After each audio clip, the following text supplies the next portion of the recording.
This is the brand new Guinness World Record largest ever elephant toothpaste foam experiment. In today's video, which is partially sponsored by LastPass, I'm going to walk you through everything we had to go through to get to this point, as well as some really cool side discoveries we made in our hundreds of hours of testing along the way. The main ingredient for elephant's toothpaste is hydrogen peroxide. It's the same stuff you pour on a scrape to disinfect it. The thing is, the bonds that hold the hydrogen and oxygen together are pretty weak. So if we poured some of this in here and just left it for a while, it would keep releasing oxygen and eventually you'd be left with just water. However, if you add a catalyst like potassium iodide, you can make that slow process happen almost instantly.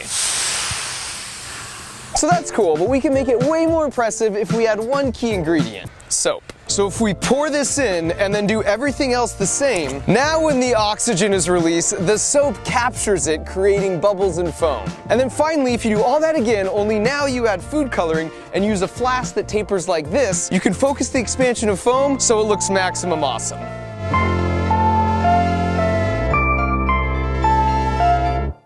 So in order to fill a pool with this stuff, I first got together with some friends and we spent literally hundreds of hours for a few weeks running experiments to calculate the best raw ingredient combinations, in addition to brainstorming other cool things we might do with it. And so before we attempted to shatter the current world record, we had an end of summer party with my son and a bunch of family friends where we wanted to share with them the coolest side discoveries from our research. But first, in true end of summer fashion, we had to knock out some slip and slide kickball.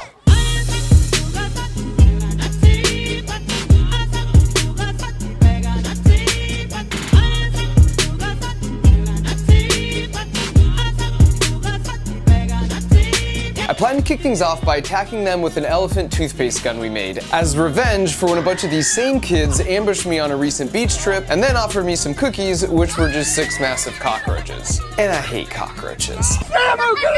However, as part of our testing, we discovered the reaction is highly exothermic, which means it generates heat as a byproduct. If you watch it infrared, you'll see the temperature of the foam right after the reaction can reach almost 200 degrees Fahrenheit. So because I'm nice, I shelved my revenge plans and just demonstrated what would have been their fate and told them to sit and watch at a safe distance. And they listened. Sort of.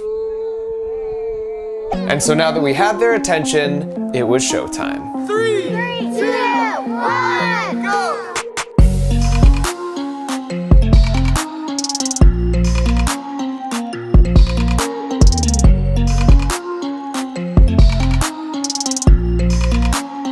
This one's called the Melted Unicorn.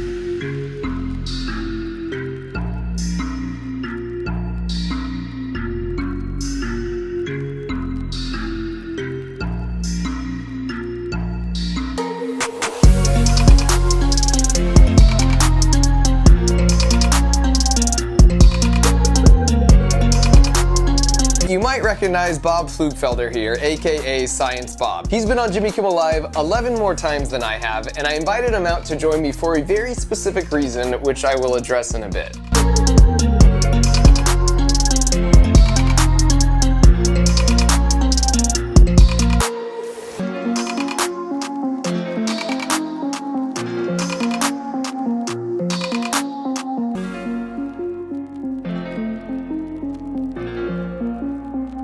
And so with the success of the science show behind us, it was now time for phase 2.